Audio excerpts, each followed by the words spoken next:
So welcome everyone to today's faculty-led workshop with, I always say SOLA, Adesope, and on mind mapping. And this is a collaboration between the Global Campus, the Provost's Office, and the Teaching Academy.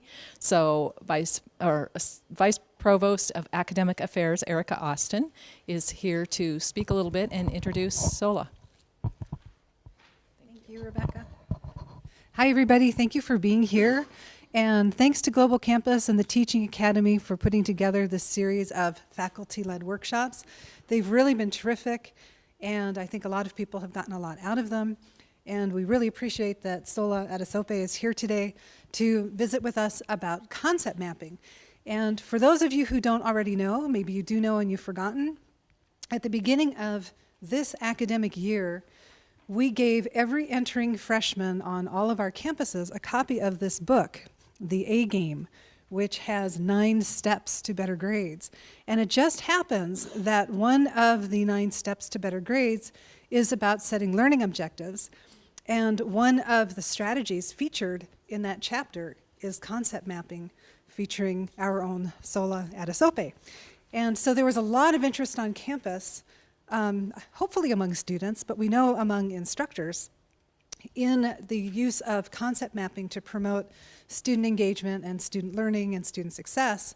And SOLA has very kindly offered to give us a bit of some tips on how we might be able to use that in our classes. So for those of you who aren't familiar with the book, I brought several of them here. If you're in Pullman, you can take a look.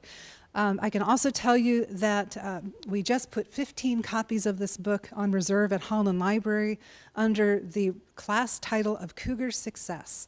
So students can check out these books, I think at any campus. We have them on reserve. Several instructors for different classes have put them on reserve already at Holland Library, at the Science Library in Pullman, and I believe they're also on reserve at Tri-Cities and Vancouver, but we can check on that, and if they aren't, and you're at those campuses and you'd like to put them on reserve under Cougar Success, we have a few more copies. So we'd be happy to make them available for that. So with all of that, I'm going to turn it over to Dr. Adesope, and we can learn about concept mapping. Thank you so much. Thanks, Dr. Austin. Do I need this? Maybe now. Before we do have attendees that we're streaming to, and so if you have a question, you need to speak into the mic so that they can hear you, not so that we can hear you. Thank you so very much, everyone, for coming. I think this is quite an honor for me to be able to come here today and share some of the work that we have done over the last 10 years. Special thanks especially to Dr. Erica Austin and to Rebecca, Susan, and everyone who have worked, you've all worked, many of you have worked with me to put this together. So I just want to say thank you. I'll just go through this. Sorry, my laser pointer isn't working. But just to give you an overview of what I'll be talking about today, I'll just give you an overview of my research and teaching interest, and then talk more specifically about what concept maps are. I'll give you highlights of my research program in concept mapping for teaching and learning, which actually started with a meta-analysis of concept maps, which Ken Sufka in his A+ book, heavily cited. Actually, Ken has invited me to collaborate with him on some projects now. Then I'll talk about strategies for using concept maps in the classroom, then share a few software tools that could support concept mapping. And then I'm hoping that we will engage in some activities that will help us reify some of the concepts that I'll be talking about today. And if you can't hear me, please just, I do have a big voice, so just let me know if you can't hear. I am from the educational psychology program here on campus. This discipline called educational psychology is so fascinating, and I can, begin to tell you more about it if you're interested later. But I had my first degree in computing science, my master's degree in educational technology, and then my PhD in educational psychology, with some other work experiences that have shaped my interest over the years. I do research and I teach how to empower students to self-regulate their own learning. It's such a powerful psychological phenomenon that we need to put students at the forefront of their own learning enterprise. I do research and I teach in STEM education, science, technology, engineering, math, education. Because of my technological background, I do research in multimedia learning and adaptive systems and how those systems can be used to improve teaching and learning. I do research. My really big major area of research is in methods, different methods for doing research, especially one method called meta-analysis. But today I would like to speak with you more specifically about knowledge representation, concept mapping. For many, many, many decades and centuries, we've always used text for learning. Text is the dominant form of teaching and learning.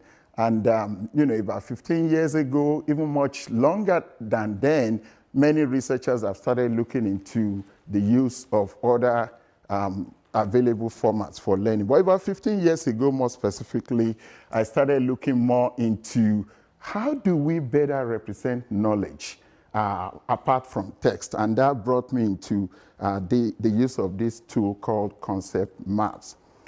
So this is the overview of my talk or workshop today. Describe concept mapping again and then run through some of those topics that I actually talked about before. Concept map is a strategy for organizing and representing information. It's a well-known educational strategy, and a true concept map needs to include what we call concepts. Those concepts are also called nodes. They are usually enclosed in circles or boxes. And then they also need to have what we call relationships among concepts. And those relationships are usually depicted as labeled links, illustrated by lines and arrows connecting concepts together. I do want to say that some people have different ways of representing knowledge. There are some people who would have only concepts with no relationships or labels. There are some of us who have taken a very rigorous stance that is not concept mapping. A concept map really should have not just only concepts, but relationships between concepts, because that is the way that knowledge is stored in a long-term memory.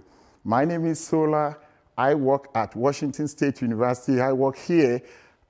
If you see two notes, Sola WSU, without anything connecting them together, then it's just fragmented pieces of knowledge. I mean, it's not something that is holistic. So we have defined concept maps more like propositions, something that can form a complete proposition. Sola works at WSU. Then that will make a whole sense. There are many variations of concept maps. Some people call them knowledge maps.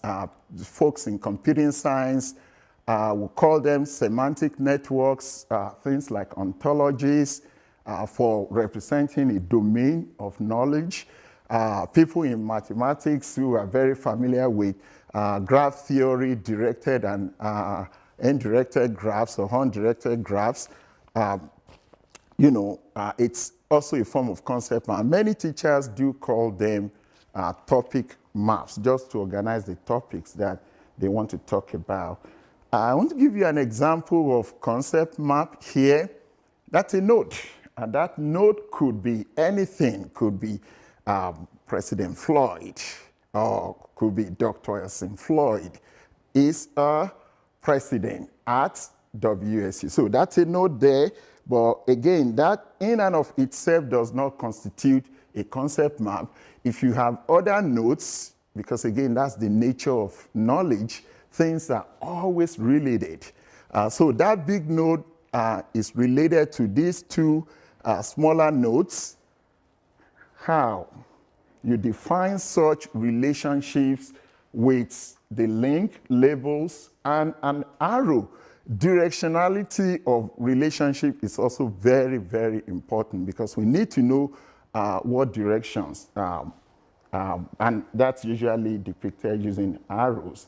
Then those, each of these smaller nodes could actually also be related with other things, and it could go on and on like that. So you have that one small arrow by your left related to three other things, and then there are also, those relationships are shown with link labels, and then the other node is also related, and that relationship is depicted using those labels.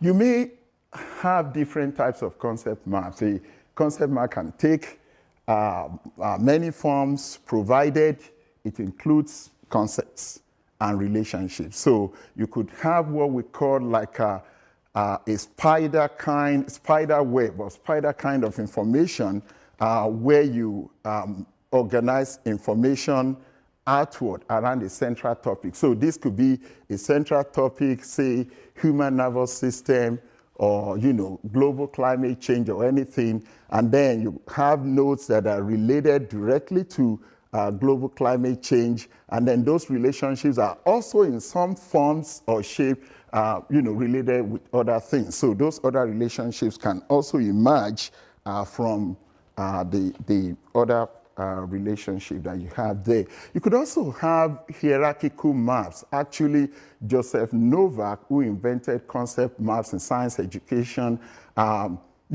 he has this hard stance that knowledge should be hierarchically organized. I take a different position that it could also be radial or spider-like. But then some people do depict knowledge in a hierarchical structure, from most to least important, or from most inclusive and general to very less inclusive and more detailed, nuanced, and specific kind of information. Let's do something here. Would you be able to arrange the following three terms and connect them with arrows using these link labels: caused by, treated with, and killed? Bacteria, pneumonia, and antibiotics. Let's take a minute or two to get that done. You do have some sheets. If you need sheets of paper or pencils, please do let me know.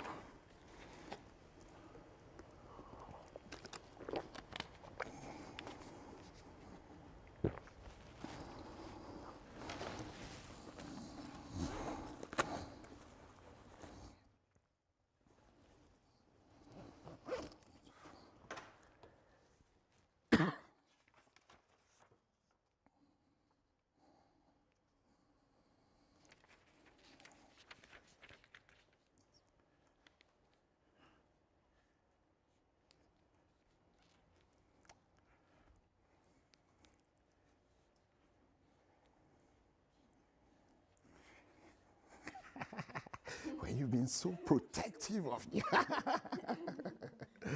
That's okay, let's have fun.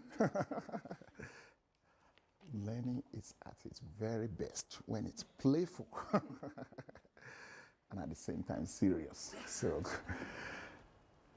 all right, who would like to share? Yes. Would anyone like to share what you have there? Okay, yes. Where here's the mic, I can pass. Thanks, Rebecca. Thank you. Who would like to share? I do see some hands here. All right, thanks, Susan. So I put sort of pneumonia at the top, Okay. if I can say that. So you're having like a hierarchical type of map? Well, it doesn't really turn out that way. Okay. It's just here. So, All right. so pneumonia is here. Okay. And then to the left of that, I put caused by bacteria Yes. with an arrow that points from bacteria to pneumonia. Okay. And then I put treated with antibiotics on Okay. the right-hand side Okay. with an arrow from pneumonia to the antibiotics. And now I'm not sure if it should be the other way or which way. And then kill is out here in a little node all of its own with an arrow from antibiotics into kill and then from kill to bacteria. That's interesting. Anyone has something different? Thanks, Susan. Yes. Mine is much like Susan's, but I added a concept because I thought pneumonia can either be bacterial or viral. So I split it out, and then the antibiotics would just be related to the bacterial. Thank you. But I don't know which way the arrows go. That's really good. So you can see what may be going on in the cognitive process there that unlike text, which many people process at a very surface level, when you ask your students to construct concept maps, it takes them suddenly to a much higher level of cognitive processing. They just have to understand relationship among concepts, which many students are not trained to do today. Many students process things at a superficial level. So this is one reason why concept maps are very powerful for learning. And again, we have in our theoretical work, we have proposed like 7 reasons why concept maps are effective for learning. And one of it is that it closely mirrors or aligns with the way information is stored in a long-term memory, in that, network-like, schema-like type of fashion. So when students process information or taking information the same way that that information will be stored in a long-term memory, such congruency can lead to better recall and transfer of information. And it's like you are gently, slowly pushing your students to think more. What is the relationship between concepts? So thank you so much. This is what I have here. Okay, I hope.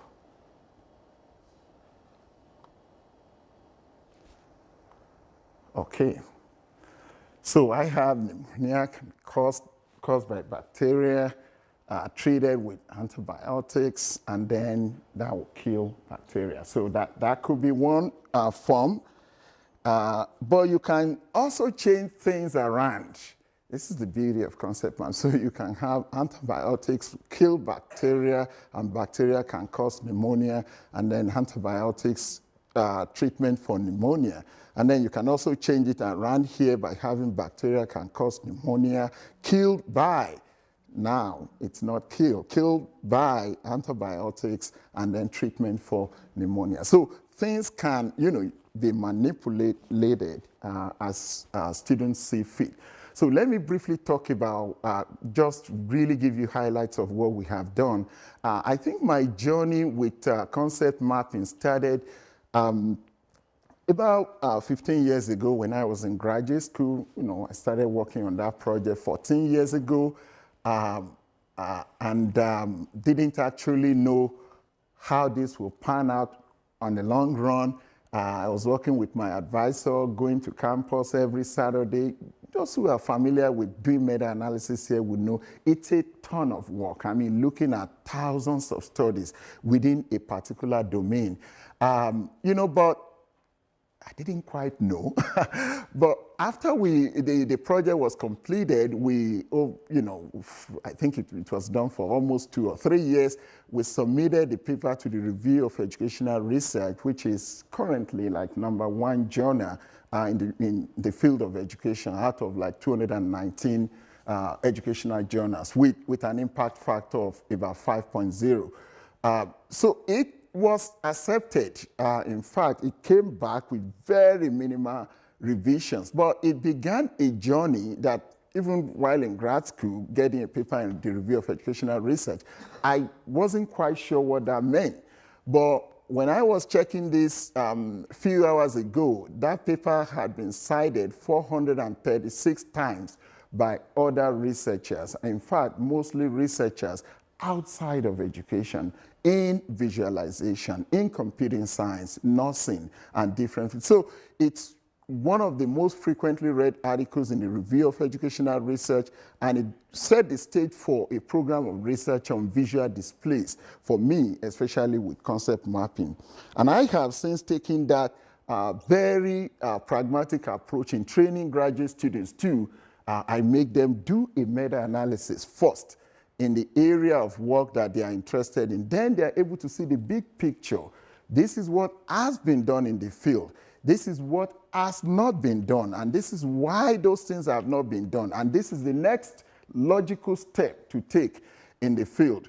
Many of my students have enjoyed that process, and we do have a full-fledged meta-analysis course in the College of Education now, if some of you would like to send your graduate students there. So talking about, I'll just give you about a few slides about that meta-analysis. I think I'm passing the paper around about 36 pages, journal article. But here is the good question. Do researchers care about concept maps? As you can see from this graph, concept mapping started 1980, 1981, actually 1970, 71. I think there was just one study in 70, 71, maybe one or two up to 75. And then in the 80s, the volume of research in that field picked up significantly. So as you can see from 1980 here, there's such a spike or jump in the volume of research that has been done with concept maps. So again, do students like concept maps? We reviewed many studies that show that students actually like concept maps, especially bilingual students or students who are studying another language with concept maps. So studying bilingual maps when compared with lists, many students in this particular study said it's easier for learning. Those are effect sizes with an effect size of 0.48, which is a moderate effect size. Satisfaction with presentation format, another moderate effect size there. Motivation and concentration, small but reasonable effect size. And confidence in future performance, another moderate effect size.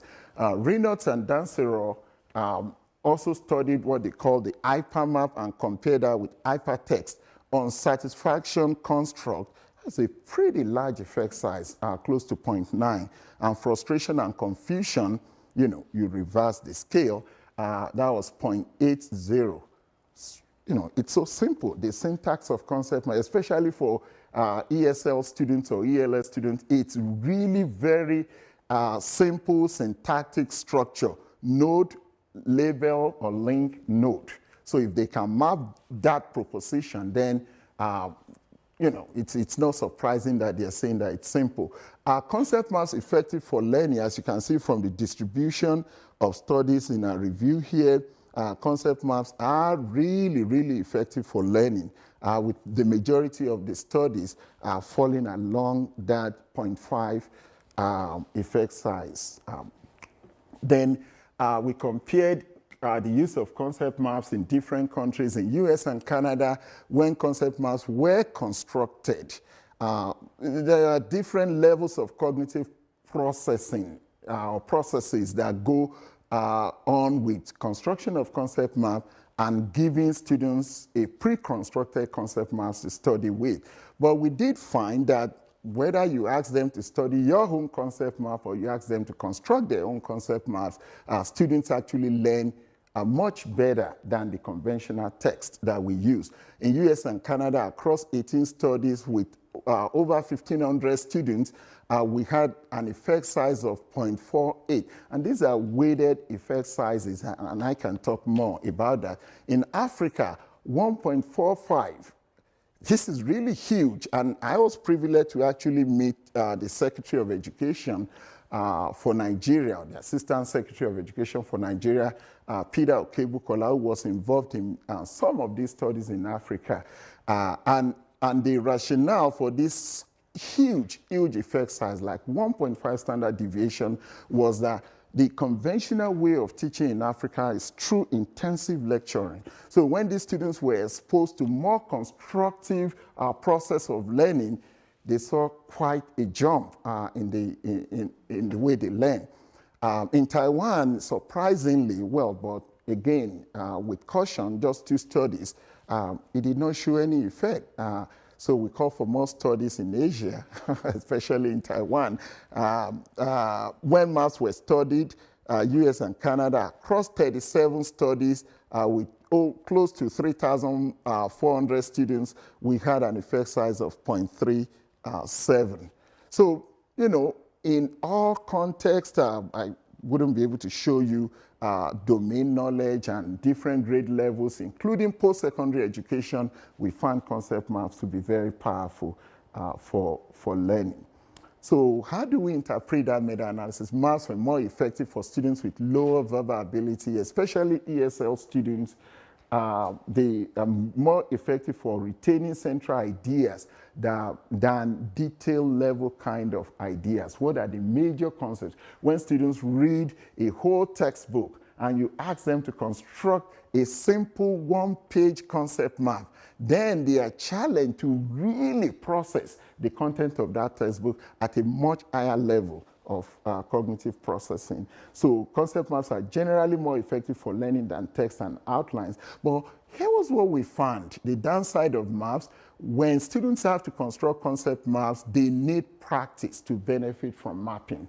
Many students don't know how to, because again, it's different from conventional text. A fairly complex concept map will require software to do, and the biggest problem we found was the complexity in reading concept maps. If you, as an instructor, you know, just constructed what we call advanced organizer, or give your students to read a fairly complex map, students may be wondering, how do I start processing this map? Where do I start? Unlike text that is conventionally processed left to right, top to bottom, you can process concept maps in any order. So students might be lost in navigating the topology of this map. So that was one big problem.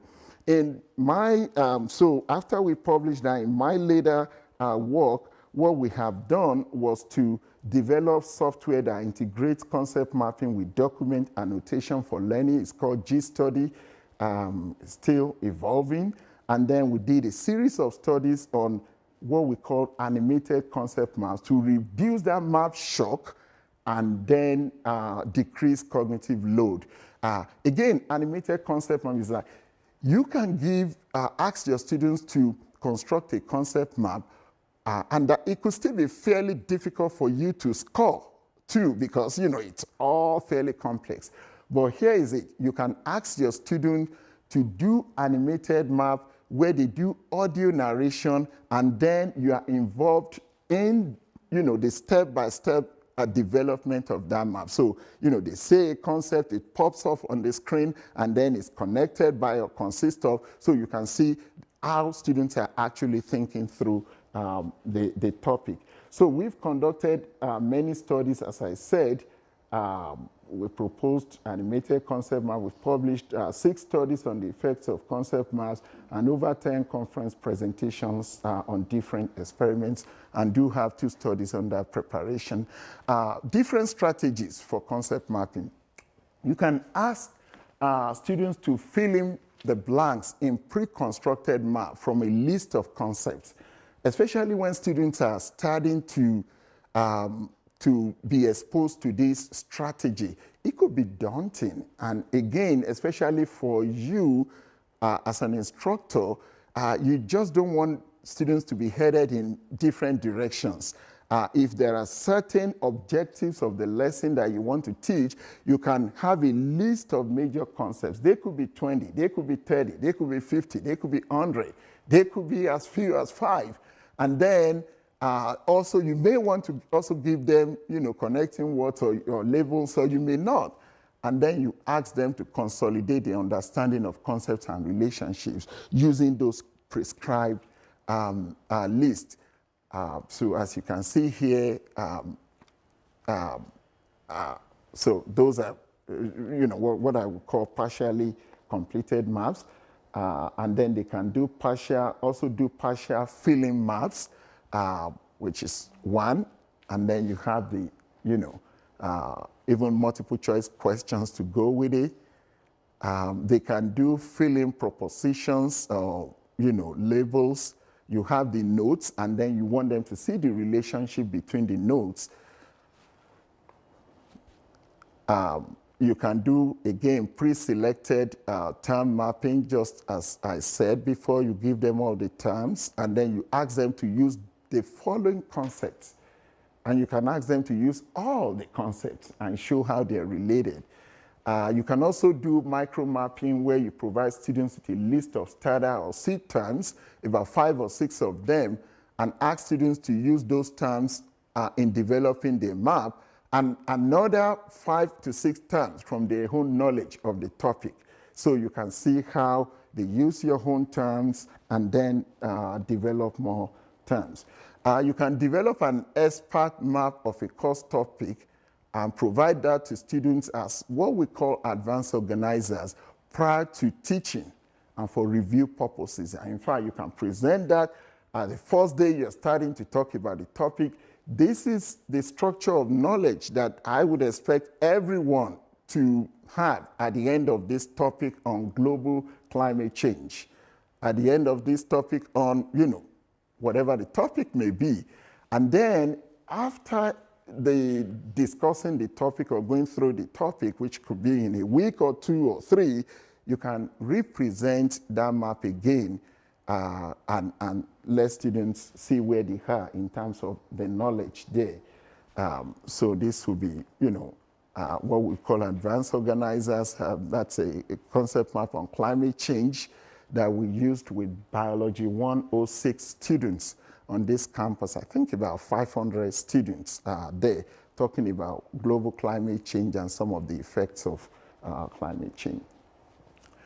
You can also have unguided maps. Once students are familiar with concept mapping processes, they can also be asked to do unguided maps, like after reading a section of text, just ask them to map it out.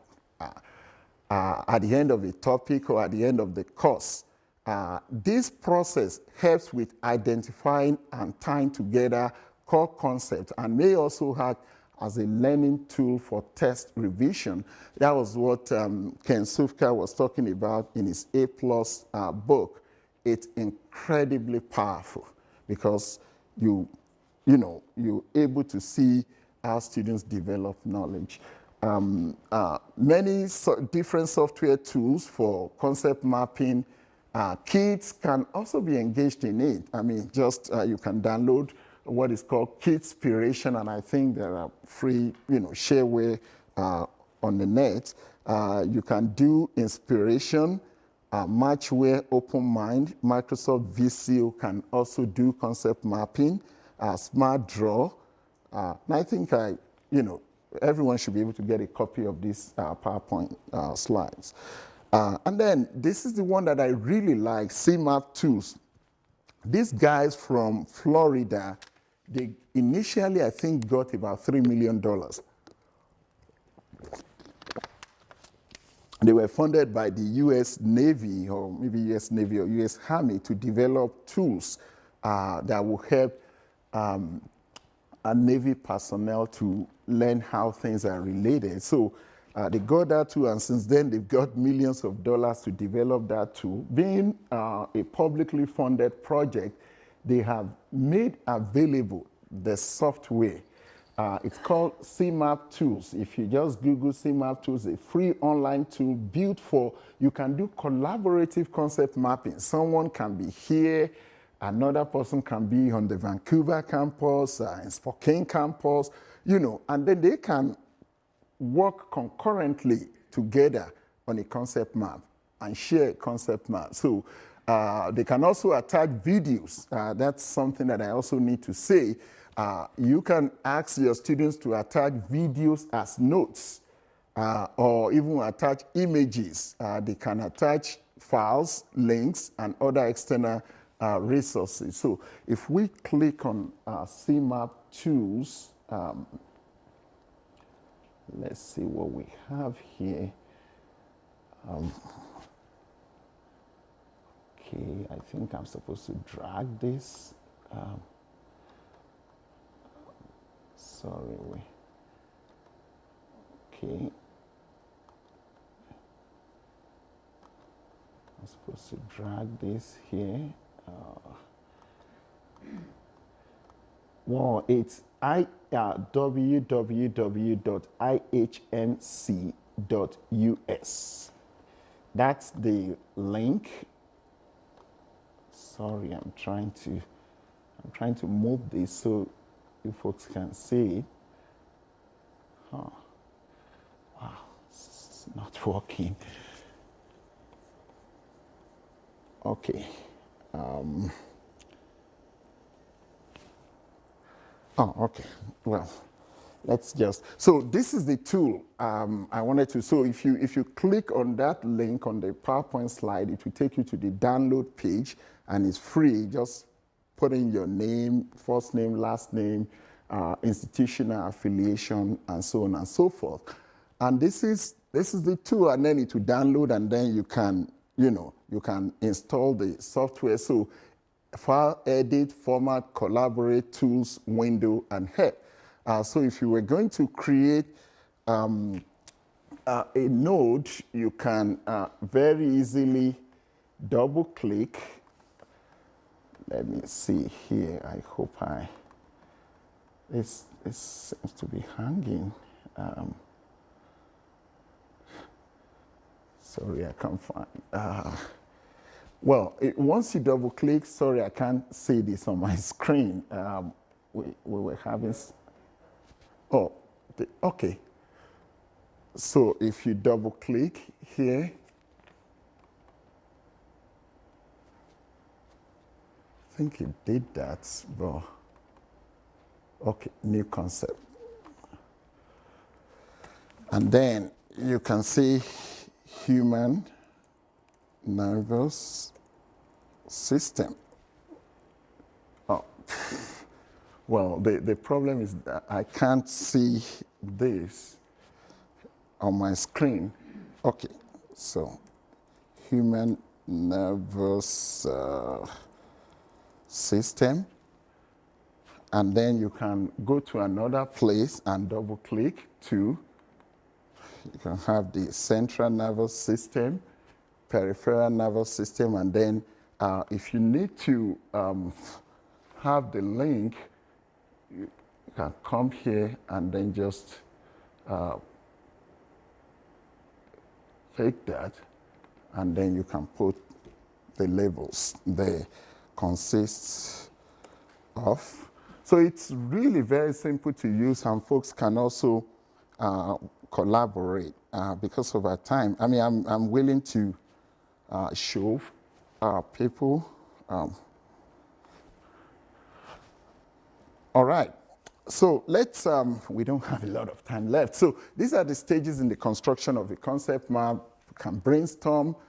They can organize the ideas, lay the ideas out, think about how things are related with linking, revise, and then finalize. So let's quickly do this. Using the following concepts and labels, draw a concept map of the human nervous system. So these are the concepts. I know this is quite a lot, but it's not as complex as it seems. And then those are the labels. Consist of, ways, includes, controls, and then such as. Let's go.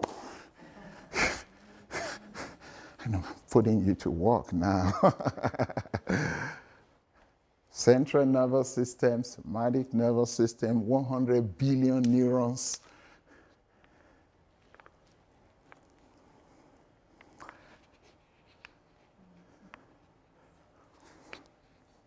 And folks can actually work together. Yeah, I think that might be a good idea, especially if you're not in the sciences or not too familiar with the topic. Yeah.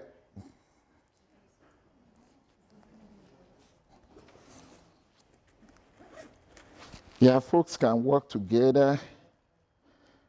Yep, still have 10 minutes here.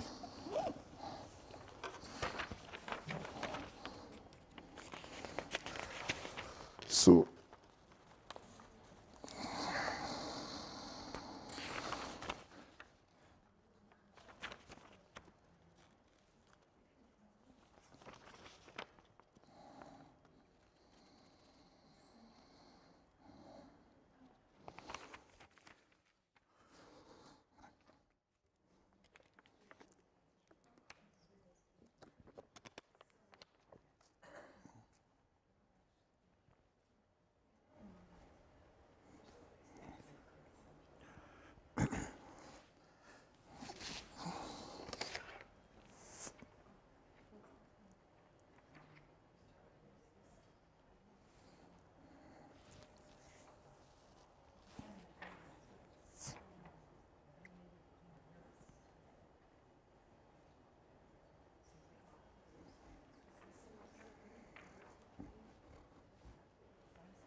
okay. Thank you. Yeah, thanks, Susan. So think about the level of discussion that is going on. I think we don't know enough about physiology. Yeah, you're right, Rebecca. And that was why I said folks can work together. So that's very true. Students need to have a fair amount of knowledge in a domain to be able to, do this. And the next one should be fairly simple. Yeah. So what this can actually do is, especially when you do group work and you need to put someone who knows about something and then someone who is not quite knowledgeable about that topic, this could be a good thing to do because it gets them talking about how things are really did. And I know this might be a tough one, especially for those who are not familiar with physiology. But again, it's simple. Human nervous system consists of the central nervous system and the peripheral nervous system. The central nervous system consists of the brain, and the brain consists of 100 billion neurons, and the brain weighs 3 pounds, especially for adults, about 3 pounds. And the CNS, central nervous system, consists of the spinal cord, and so on and so forth. Peripheral nervous system consists of the somatic nervous system, which controls the voluntary movements such as hand waving. And then PNS consists of the autonomic nervous system, which controls involuntary actions such as heartbeat. And the autonomic nervous system consists of the sympathetic system and the parasympathetic system. Well, it could take a whole 2 weeks to learn that, but in just a short summary format, students can have this integrated knowledge of a particular domain and how functions fit together. But this will be easier, I hope. And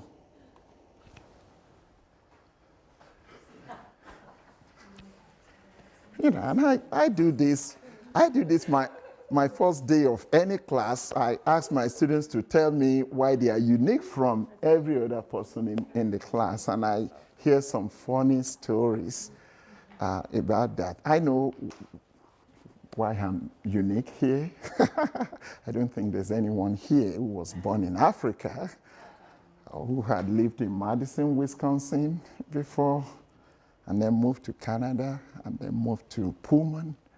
So I'm unique. So if you can put together in 2 minutes a concept map describing you, and this could be a good way to start learning about concept map.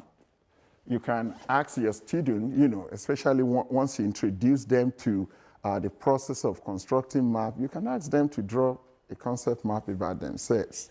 And then you're able to, view that and learn a little bit more about your students.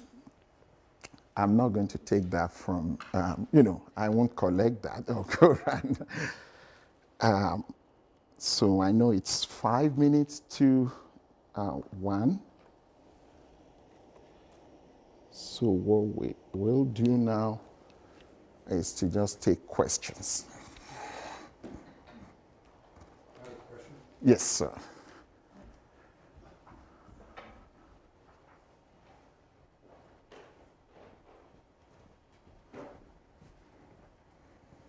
This procedure looks very structured, and it seems to me that the individuals that participate in this have to have a certain level of understanding and knowledge before they begin the process. Exactly. And so how do you prepare your students to actually begin this process with a realm of information, a realm of learning that they're going to conduct or they're going to achieve in the class? Somewhere they have to have a background, they have to have a level of knowledge to start making the connections, Yeah. to identify nodes and relationships and those kind of things. Yeah. How do you prepare your students to begin this process? Thank you so much. That's a really great question. In some of those slides I talked about different strategies. One of those strategies, one or more of those strategies could actually be very useful, like giving students pre-constructed maps. I mean, this is the structure of knowledge these are the objectives. These are the main, in fact, in what is called the next generation science standards, K through 12, they now call it the big ideas. These are the big ideas, the major concepts that we're going to touch on with this topic, and then give that to your students so that they can see how those different pieces fit together. That's from your own perspective. Then as we talk about each concept or each subtopic, students can begin to develop concept maps increasingly, gradually. So it's not like, so once they talk about the central nervous system in week 1, they can have, 5, 10 different concepts and talk about how those pieces fit together. Week 2, they can talk about peripheral nervous system and then continue to build that concept map throughout the entire semester. So that could be one strategy, but if you have other strategies I would like to learn. Yeah, but you're right. Students need to have a decent amount of knowledge before we can ask them to, put like the previous task or activity that I gave you. That one will be suitable towards the end of semester, when you've covered all those topics, when you've discussed all those topics, and then you want to see what students have retained during the course of the semester. So it's a great question. Yeah, thank you. Yes. I didn't know the relationships between most of those things, but it struck me as something that would be a great research tool or like a guide for going through the chapter, because instead of just memorizing those things, you're having to figure out how they go together as you're learning them. Exactly. So thank you. that would be very helpful, I think. Thank you. In fact, those relationships, that's where the power of concept map lies. Because again, in a long-term memory, if I store a piece of information there, one concept can trigger another. So knowing how concepts are related, I think it's a powerful idea. So thank you for that. Yeah, it's 1 o'clock. So it looks like we're basically out of time based Yeah. on the people who are getting up sorry. and leaving the room. Yeah. Thank you very much, Thank Sola. you. This has been Thank you great. so- Can we give him a hand? Thank you so much, Rebecca. And his contact information. I'd also like to take a minute to thank the Global Campus staff who make this happen, Susan Fine and Darren DeRosier, e-learning consultants, James Cathy, and our videographers, and Richard Miller, our press agent. So we have 3 more scheduled for spring. Academic Integrity, March 5th. Wow.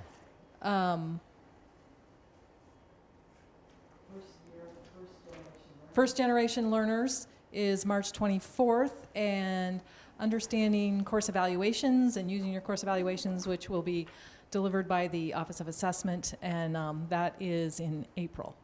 So be watching for those coming up. And we will send out the PowerPoint to everybody. And if you have ideas or suggestions for what you think would make a good faculty-led workshop, or a faculty member who would like to lead a workshop, please let me know, Rebecca Vandevord, bvandevord at wsu.edu. Great. Thank you for Thank you, coming. Sola. Thanks. Yeah, thanks, Rebecca.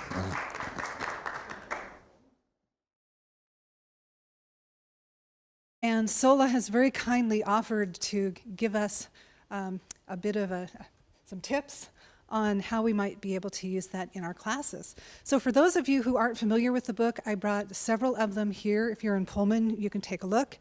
I can also tell you that we just put 15 copies of this book on reserve at Holland Library under the class title of Cougar Success. So students can check out these books, I think at any campus. We have them on reserve. Several instructors for different classes have put them on reserve already at Holland Library, at the Science Library in Pullman, and I believe they're also on reserve at Tri-Cities and Vancouver, but we can check on that, and if they aren't, and you're at those campuses and you'd like to put them on reserve under Cougar Success, we have a few more copies. So we'd be happy to make them available for that.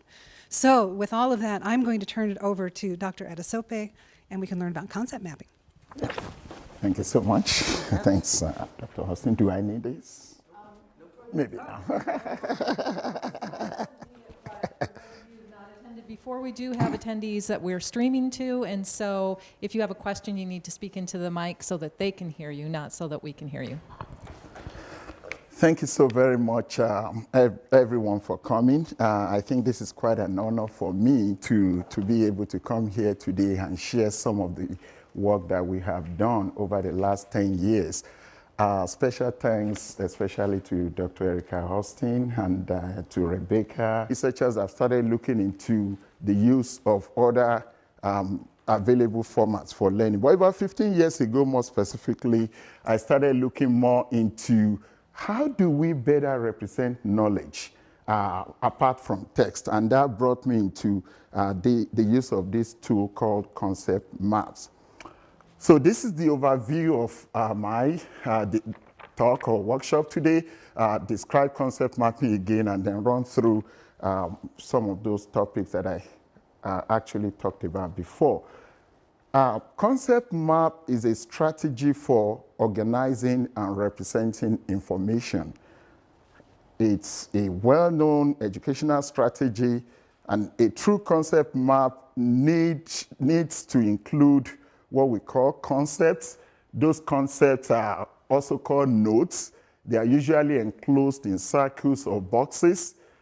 And then they also need to have what we call relationships among concepts. And those relationships are usually depicted as labeled links, illustrated by lines and arrows connecting concepts together. I do want to say that some people have different ways of representing knowledge. There are some people who would have only concepts with no relationships or labels. There are some of us who have taken a very rigorous. So welcome everyone to today's faculty-led workshop with, I always say Sola, Adesope, and on mind mapping. And this is a collaboration between the Global Campus, the Provost's Office, and the Teaching Academy.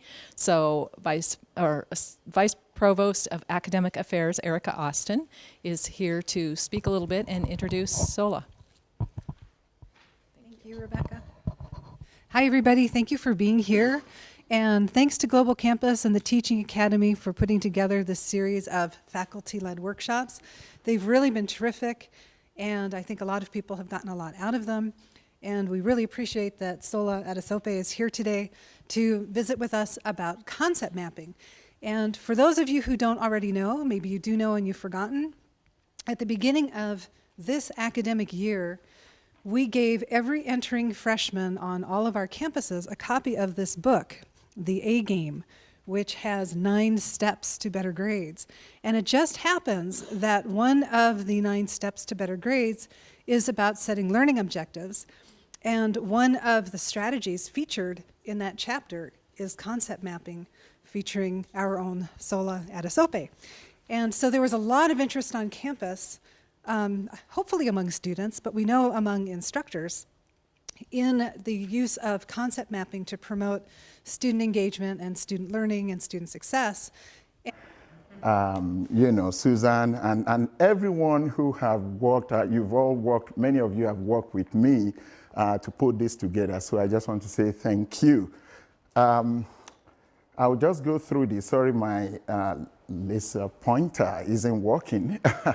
But just to give you an overview of what I'll be talking about today, I'll just give you an overview of my research and teaching interest, and then talk more specifically about what concept maps are. I'll give you highlights of my research program in concept mapping for teaching and learning, which actually started with a meta-analysis of concept maps, which Ken Sufka in his A+ book, heavily cited. Actually, Ken has invited me to collaborate with him on some projects now. Then I'll talk about strategies for using concept maps in the classroom, then share a few software tools that could support concept mapping. And then I'm hoping that we will engage in some activities that will help us reify some of the concepts that I'll be talking about today. And if you can't hear me, please just, I do have a big voice, so just let me know if you can't hear. I am from the educational psychology program here on campus. This discipline called educational psychology is so fascinating, and I can, begin to tell you more about it if you're interested later. But I had my first degree in computing science, my master's degree in educational technology, and then my PhD in educational psychology, with some other work experiences that have shaped my interest over the years. I do research and I teach how to empower students to self-regulate their own learning. It's such a powerful psychological phenomenon that we need to put students at the forefront of their own learning enterprise. I do research and I teach in STEM education, science, technology, engineering, math, education. Because of my technological background, I do research in multimedia learning and adaptive systems, and how those systems can be used to improve teaching and learning. I do research. My really big major area of research is in methods, different methods for doing research, especially one method called meta-analysis. But today I would like to speak with you more specifically about knowledge representation, concept mapping. For many, many, many decades and centuries, we've always used text for learning. Text is the dominant form of teaching and learning. And about 15 years ago, even much longer than then, many